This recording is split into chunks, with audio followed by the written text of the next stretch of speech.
Hello viewers, আসসালামু আলাইকুম। আশা করি আল্লাহর রহমতে আপনারা সবাই ভালো আছেন। আমিও ভালো আছি। আজকে রান্না করে দেখাবো চিতই পিঠা। এর জন্য প্রথমে আমি একটি হাঁড়িতে নিয়ে নিলাম 1.5 কেজি পরিমাণ চালের গুঁড়া। চালের গুঁড়াটা নেওয়ার পর এর মাঝে দিয়ে দিচ্ছি 3 চামচ পরিমাণ লবণ। লবণটা দেওয়ার পর এর মাঝে আমি দিয়ে দেব হালকা কুসুম গরম পানি। অল্প অল্প করে পানি দিব আর হাত দিয়ে ভালো করে মাখিয়ে নেব। চিতই পিঠার ডোটা তৈরি করার জন্য হাত দিয়ে ভালো করে মাখিয়ে নিতে হয়। যত বেশি মাখানো হয় পিঠাটা তত বেশি সুন্দর হয়ে ফুলে ওঠে।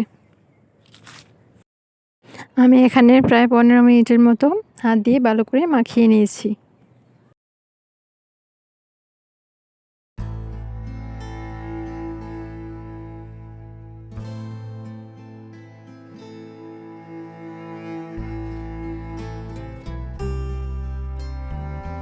এই তো আমার চিতই পিঠার ডোটা তৈরি হয়ে গেছে। ঠিক এরকম, বেশি পাতলাও না, আবার বেশি ঘনও করা যাবে না। এইভাবে ডোটা তৈরি করতে হবে। এরপর একটি মাটির পাতিল নিয়ে নেব যেটাতে চিতই পিঠা তৈরি করা যায়।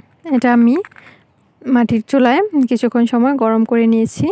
এরপর গরম করার পর এর মাঝে একটুখানি চিতই পিঠার ডো দিয়ে দিলাম। দিয়ে দেওয়ার পর ঢাকনা দিয়ে ডেকে দিয়েছি। কিছুক্ষণ ঢাকনা দিয়ে ডেকে রাখার পর এর মাঝে আমি হাত দিয়ে কিছুটা পানি উপর দিয়ে দিয়ে দেব। পানিটা দেওয়ার পর কিছুক্ষণ সময় জাল করে নেব, 1 থেকে 2 মিনিট। 2 মিনিট পর ঢাকনা খুলে দেব। এই তো দেখতেই পাচ্ছেন কি সুন্দর করে ফুলে উঠেছে আমার পিঠাটা। এখন এটা উঠিয়ে নেব। আবারও এইভাবে আরেকটি পিঠা দিয়ে দেখিয়ে দিচ্ছি। আশা করি আপনাদের কাছে আমার এই পিঠা তৈরি করার ভিডিওটা ভালো লেগেছে। আর ভালো লাগলে অবশ্যই আমার চ্যানেলটি সাবস্ক্রাইব করে দেবেন। আর পুরো ভিডিওটি দেখার জন্য অসংখ্য ধন্যবাদ। সবাই ভালো থাকবেন, আমার জন্য দোয়া করবেন।